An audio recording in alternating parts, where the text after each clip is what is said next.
அதாவது விடாமுயற்சி ஜெயிக்குமா அப்படிங்கிற கேள்வி எனக்கு மட்டும் கிடையாது, என்ன மாதிரி இருக்கிற எக்கச்சக்கமான ஏகே ரசிகர்களுக்கும் சினிமா ரசிகர்களுக்கும் இந்த கேள்வி இருக்கு. ஆனா நான் சொன்ன மாதிரி விடாமுயற்சி ஜெயிக்குமா அப்படி கிடையாது, விடாமுயற்சி ஜெயிச்சிருமா அப்படின்ற ஒரு கேள்விதான் இருக்கு. ஏன்னா இந்த கேள்வி இருக்கிற எல்லாருக்குள்ளயும் இந்த படம் கண்டிப்பா ஜெயிச்சிடணும், கண்டிப்பா ஜெயிக்குங்கிற ஒரு நம்பிக்கையோட ஆசையும் இருக்கு. ஏன்னா இந்த படம் கடந்து வந்த பாதை அப்படி. ஊரே உனக்காக வேண்டுறோம் சாமி, ஜெயிச்சிடுறா, உன்னை நம்பி இருக்கோம்டா, ஜெயிச்சிடுறா. இந்த 2 வருஷத்துல விடாமுயற்சிங்கிற டைட்டில வச்சனாலே என்னவோ தெரியல, இந்த படத்தை ரிலீஸ் பண்றதுக்கு இந்த டீம் படாத பாடுபட்டு ஒரு வழியா விடாமுயற்சி பண்ணி இந்த படத்தை கொண்டு வந்து நம்மகிட்ட கொடுக்க போறாங்க. அதை நம்ம பார்க்க போறோம். ஆனா அந்த படத்துக்கு ரிலீஸுக்கு முன்னாடி இப்படி ஒரு வீடியோ எதுக்கு அப்படின்னு நீங்க கேட்கலாம். அந்த விடாமுயற்சி கடந்து வந்த பாதையை பத்தி நம்ம பேசுவோம். இந்த 2 வருஷத்துல என்னென்ன விஷயங்கள்லாம் நடந்துச்சுன்னு அதை பத்தின விஷயம் தான் இந்த வீடியோவா இருக்க போகுது. அதுக்கு முன்னாடி நிறைய சினிமா விஷயங்களை நான் பேசுவேன். நான் அது உங்களுக்கு வேணும், உங்களுக்கு ஓகே, உங்களுக்கு இந்த சினிமா விஷயங்கள்லாம் தெரிஞ்சுக்கணும்னு ஆசைப்பட்டீங்கன்னா என்னோட சேனல் சப்ஸ்கிரைப் பண்ணி வச்சுக்கோங்க. உங்களோட அன்பு ஆதரவு கொடுங்க, உங்க நண்பர்களுக்கும் ஷேர் பண்ணுங்க. நிறைய வீடியோஸை நம்ம போடுவோம். உங்களோட ஆதரவு இருந்தால் தான் நம்மள எல்லாரும் சேர்ந்து வளர முடியும். ஸோ அதனால சப்போர்ட் பண்ணுங்க, ஓகேவா? ஸோ இப்போ வாங்க விடாமுயற்சி கடந்து வந்த பாதையை பத்தி பேசுவோம்.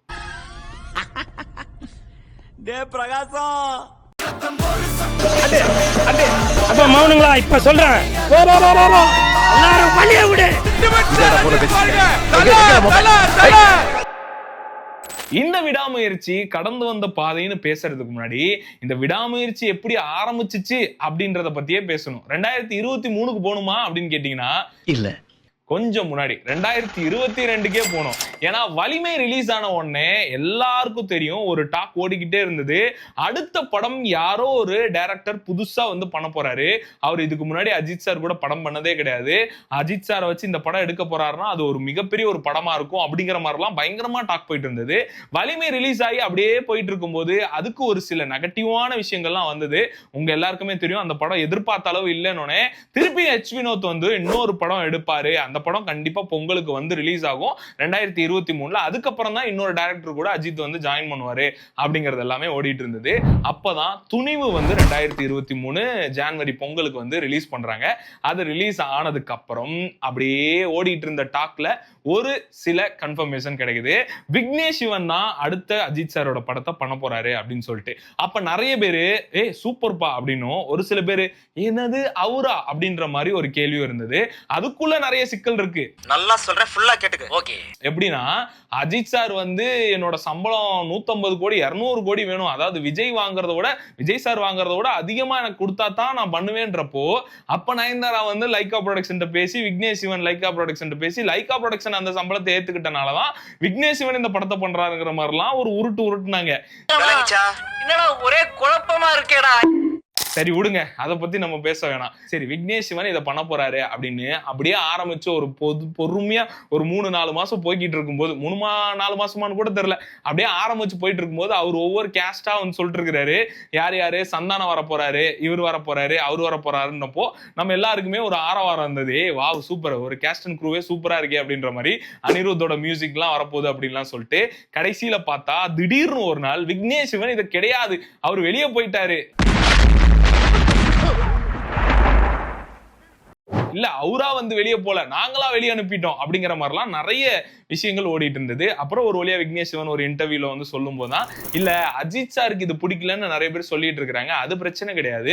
ஆக்சுவலி ப்ரொடக்ஷன் டீம் வந்து செகண்ட் ஹாஃப்ல ஒரு சில சேஞ்சஸ் சொன்னாங்க, எனக்கு அதுல உடன்பாடு இல்லை, அதனாலதான் நான் வெளியே வந்தேன்ற மாதிரி விக்னேஷ் சிவன் அவரோட தரப்புல இருந்து சொன்னதுக்கு அப்புறம் தான் அஜித் சார் வந்து வேணும்னே இப்படி ஒரு யங் டைரக்டரை உள்ள வாலண்டியரா கூப்பிட்டு அவர் வேணான்னு சொல்லி அனுப்பிச்சதாகவும் அஜித் சார் மேல பழைய தூக்கி போட ஆரம்பிச்சிட்டாங்க. ஒரு சில பேஜஸ் எல்லாம் இருக்கு, இந்த வெட்டி பேச்சு ஒரு பேச்சுன்னு ஒண்ணு இருக்காங்க, அவன் எப்ப பாரு அஜித் சாரா ஏதாவது ஒண்ணு சொல்லணும்ன்றதான். அஜித் சார்னு மட்டும் கிடையாது, விஜய் சாரா இருக்கட்டும், யாரா இருந்தாலும் சரி, நீங்க சினிமா சம்பந்தமா பேசினா பரவாயில்ல, பர்சனல் லைஃப் இழுத்து தேவையெல்லாம் பேசுறது எந்த வகையிலையும் யூஸ் இல்ல. மரியாதையா இருந்து சரி, இப்ப நம்ம ட்ராக் மாதிரி அங்கிட்டு போயிட்டோம். அப்புறம் ஒரு வழியா விக்னேஷ் சிவன் அதுல இருந்து வெளியே போயிட்டாருங்கிறது தெரிய போய், ஆகா கேஸ்ட் அண்ட் க்ரூலாம் நல்லா இருந்தது, அனிருத் மியூசிக் வேற சொன்னாங்களே, இப்ப என்ன பண்றது, யார் டைரக்ட் பண்ண போறாங்கிற ஒரு கேள்விக்குறியில இருக்கும்போதுதான் கொஞ்சம் கொஞ்சமா போக போக ஒரு பக்கம் அட்லி வந்து பண்ணுவாருன்னு எல்லாம் சொன்னாங்க, ஏஆர் முருகதாஸ் வர போறாருன்னு சொன்னாங்க. அதுக்கப்புறம் பாத்தீங்கன்னா ஒரு சில பேர் தியாகராஜா குமாரராஜ் எல்லாம் டைரக்ட் பண்ண போறாருன்னு சொன்னாங்க. ஆனா யாருமே எதிர்பார்க்காத மகிழ் திருமேனி வந்து பண்ணுவாரு அப்படின்றது வந்து பயங்கர சர்ப்ரைசிங்கா தான் இருந்தது. சரி, மகிழ் திருமேனி வந்துட்டாரு, இப்ப என்னெல்லாம் பண்ண போறாங்க அப்படின்றப்போ அங்க அவங்க எல்லாம் சேர்ந்து ஒரு டீமை செட் பண்ணுவாங்கல்ல, அவங்க ஒரு கேஸ்ட் அண்ட் க்ரூ செட் பண்ணுவாங்கல்ல, அப்பயும் ஒரு சில விஷயங்கள் லீக் ஆகுது. அதுலயும் ஒரு சில சிக்கல்கள் என்னன்னா, சஞ்சய் தத் வந்து நடிக்க போறாரு வில்லனா, அப்புறம் பாத்தீங்கன்னா அஜித் சாருக்கு பேரா தமன்னா நடிக்க போறாங்க, அப்புறம் வந்துட்டு இப்ப ஆரவ் நடிச்சிருக்க இடத்துல வந்து அர்ஜுன் தாஸ் நடிக்க போறாருங்கிற மாதிரி எல்லாம் ஓடிட்டு இருந்தது. கடைசியில பார்த்தா அதுவும் கிடையாது.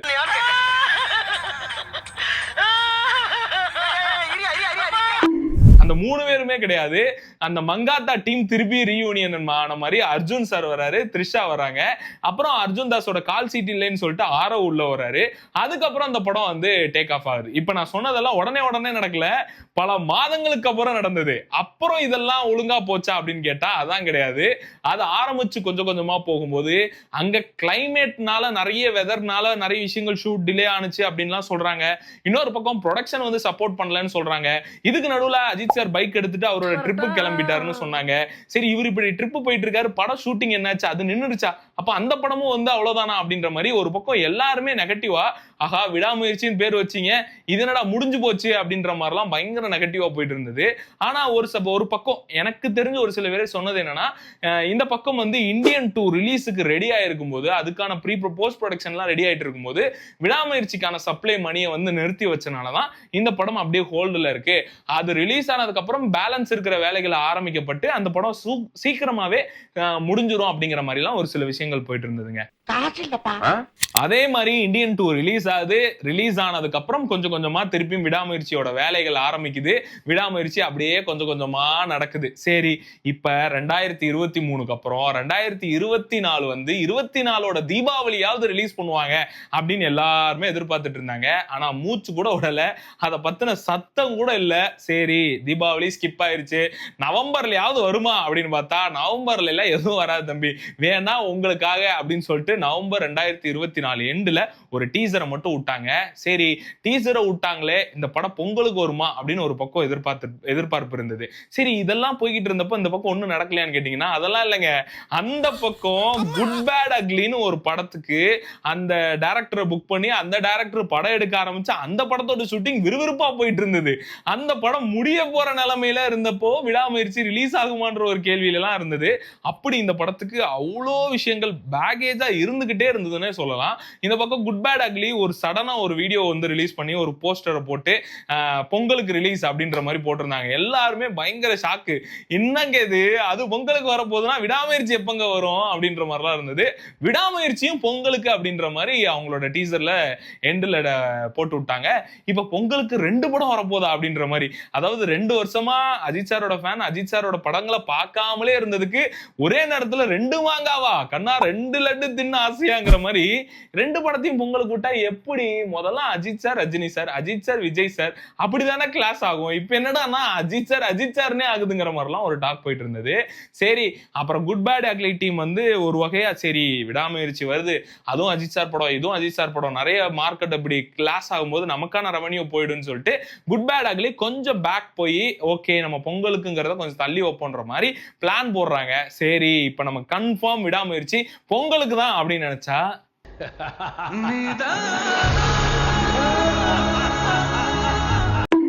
அதுவும் கிடையாது. அங்கேயும் திரும்பவும் ஒரு ப்ராப்ளம், பொங்கலுக்கு வரல. திடீர்னு ஜனவரி 1ஆம் தேதி நியூ இயர் அன்னைக்கு ஒரு நியூஸ், பொங்கலுக்கு நாங்க விடல இந்த படத்தை அப்படின்னு சொல்லிட்டு ப்ரொடக்ஷன் சார்பாக. அப்பையும் ப்ரொடக்ஷன் சார்பாக சொல்லப்பட்ட விஷயம் வந்து இந்த மாதிரி ஒரு சில விஷயங்கள்னால தள்ளி போகுதுன்னு. ஆனா எல்லாருமே சொல்றது என்னன்னா, ரெட் ஜெயின் மூவிஸ் வந்து ரிலீஸ் பண்ணணும், அவங்களோட பேனர்ல இந்த படம் தியேட்டரிக்கல் ரிலீஸ் ஆகணுங்கிறதுக்காக தான் இந்த படத்தை தள்ளி வச்சாங்க அப்படின்னு சொன்னாங்க. ஏன்னா காதலிக்க நேரம் இல்லைன்னு சொல்லிட்டு அவங்களோட ஒய்ஃப் எடுத்த படம் ஜெயம் ரவி சார் நடிச்சிருப்பார்ல, அந்த படம் வருதுங்கிறதுனால அப்படி இப்படி நாங்க என்னடா இது, என்னடா பண்றீங்க அப்படின்ற மாதிரி.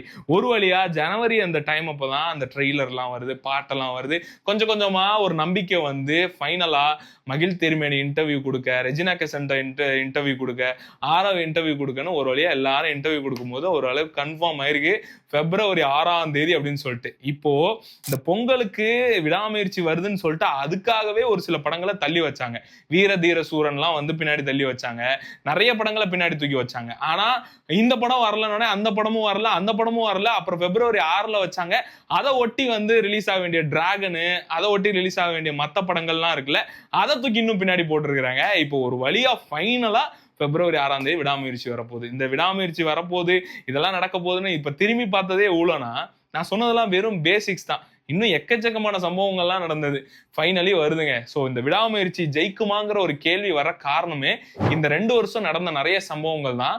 ஆனா எல்லாருக்குமே ஒரு கான்ஃபிடென்ட் இருக்கு, கண்டிப்பா இந்த படம் ஜெயிக்கணும் அப்படிங்கிற ஒரு ஆசையும் இருக்கு. ஸோ அது இன்னும் கொஞ்ச நாள்ல தெரிஞ்சிடும், தியேட்டர்ல வந்துடும், நம்ம போய் பார்ப்போம்.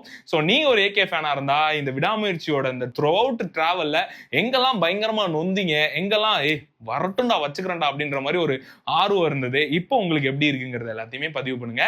இன்னும் நிறைய சினிமா சம்பந்தமான விஷயங்கள்லாம் பேசுவோம். தொடர்ந்து என்னோட சேனல் சப்ஸ்கிரைப் பண்ணி வச்சுக்கோங்க. என்னோட வீடியோஸ் பிடிச்சிருந்தா, சினிமா சம்பந்தமா நிறைய விஷயங்கள் தெரிஞ்சுக்கணும்னு ஆசைப்பட்டீங்கன்னா என்ன சப்ஸ்கிரைப் பண்ணுங்க, இல்லைன்னா வேண்டாம். நன்றி.